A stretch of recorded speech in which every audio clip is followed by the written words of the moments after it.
Hello and welcome to COPPERHEAD Road Homestead. I'm Daniel. And I'm Ruba. And we're really glad that you're here today. We're going to talk a little bit about our advice to you, and our advice is to grow a garden. We'll talk about why that's important and what's going on. If you're interested in something like that, then stay tuned.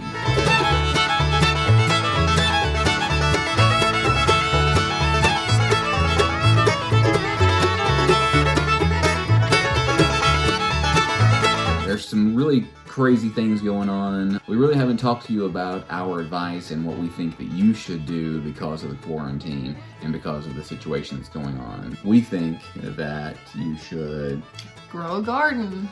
Grow a garden. Because the supply chain is going to be disrupted or is being disrupted. There might be a food shortage. There's literally a lot of crazy theories out there of what's going on, and some of them, the crazy thing about it is some of them aren't completely crazy. There's some weird things that's happening. A lot of people who are out of work, a lot of people who aren't doing the things that ordinarily they would do in order to provide us with the food that we normally get at the grocery store. And we want to grow a lot of our own food anyway, but we're not there yet. One of the things that we're doing is growing a garden. The grocery stores might not be supplied, Amazon might not be supplied as much, and there might be a little bit of a lag in all of these things, and we don't know exactly what's going to happen with these things. It seems like it's leaning toward that though. Okay. Milk being dumped. Yeah, there's some videos about milk being dumped, possibly because they didn't have the containers to put it in. The onions. We're not trying to be crazy conspiracy theorists, but there's a likelihood that there's some people who are not deemed essential who might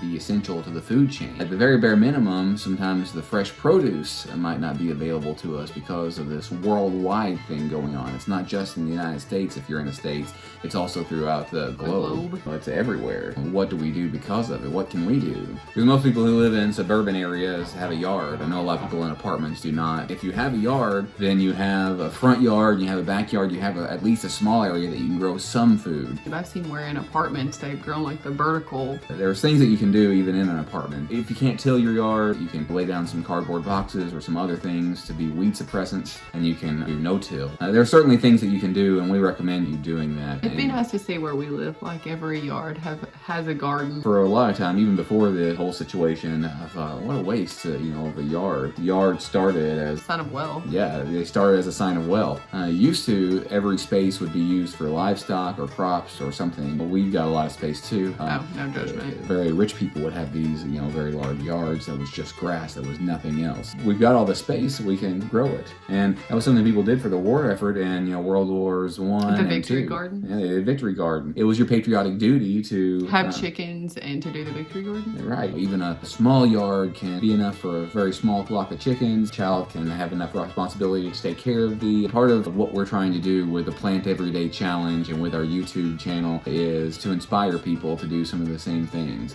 And one of the reasons we're shooting this video is because Rua cleaned off the shelves. Not that anybody cares. Aren't those nice? I did.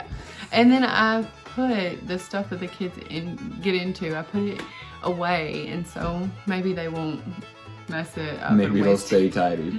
Maybe. I said, hey, you cleaned the shelves off, why don't we shoot a video together? We're on this journey together, we have different roles in it. But anyway, we recommend you plant a garden, whether that's your yard, whether that's just having a garden in your house. Like a windowsill garden? And the thing is, yes, definitely, good idea. The thing is that if you start big with your whole yard or a big plot, it can get discouraging. There's this weeding to do, and animals might get in it. You can start in just some container gardens. Yeah, just start small. Just do a few things and then grow it and grow it and grow it.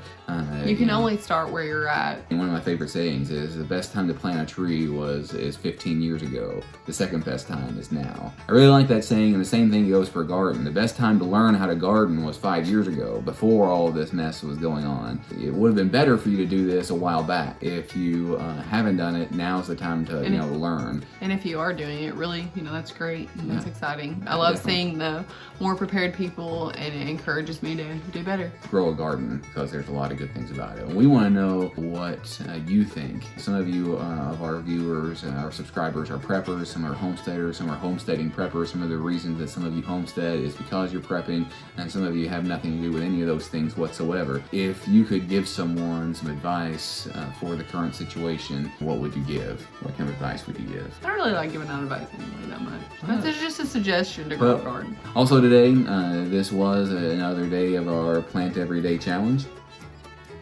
And if you'll stay tuned for just a moment, you're going to see Nana and Papa and myself planting some tomatoes. These were yellow tomatoes and some cucumbers Papa started, and we're going to plant those, and I'll speed it up for you. But until the next time, thanks for coming. Bye.